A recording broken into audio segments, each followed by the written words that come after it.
Kita awali dengan informasi pertama. Saudara, warga pemukiman Lamtebah, Kecamatan Selimum, Aceh Besar mengharapkan jalur longsor di kawasan Gunung Cerela dan Sigedok yang kini sedang diperbaiki oleh masyarakat bisa diambil alih oleh pemerintah provinsi. Menurut warga, pemerintah wajib membangun jalan yang aman di lintasan itu karena Lamtebah berada di kaki gunung api aktif Selawah. Pemukiman Lamtebah di Kecamatan Selimum merupakan wilayah yang terletak di kaki gunung api aktif Selawah. Tentu menjadi salah satu daerah yang rawan akan bencana.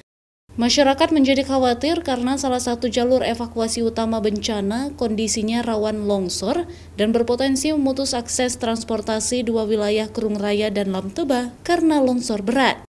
Salah satu putra Lamtebah, Hamdani Alatif, menceritakan jalur yang rawan longsor itu berada di kawasan Gunung Cerela dan Sigedok, jaraknya sekitar 1 km. Menurutnya jalur itu rawan amblas, apalagi saat hujan, air dari gunung yang mengikis jalan langsung ke arah jurang. Masyarakat kini mencoba bergotong royong memperlebar jalan tersebut dengan menyewa alat berat dari swadaya masyarakat. Untuk itu, masyarakat minta pemerintah provinsi mengambil alih perbaikan dan perlebaran jalan lintas Kerung Raya Lamtebah itu dibuat bagus dan berkualitas karena selain menjadi urat nadi perekonomian dan pendidikan, lintas tersebut merupakan jalur evakuasi utama bila terjadi bencana dari gunung aktif Selawah. Pembangunan jalan 1 km itu wajib, Pak.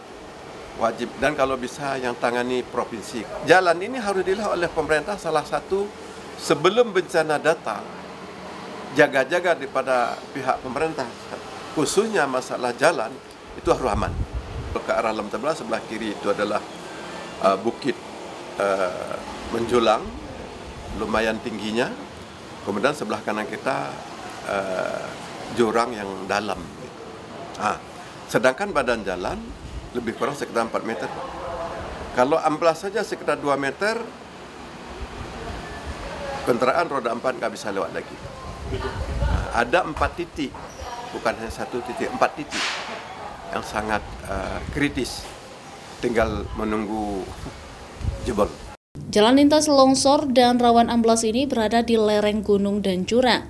Warga pemukiman Lamtebah Selimum yang berjumlah sekitar 8 ribuan jiwa itu hanya berharap pemerintah bisa memperbaiki jalan lintas itu agar aktivitas warga menjadi aman dan nyaman dan terbebas dari ancaman bencana.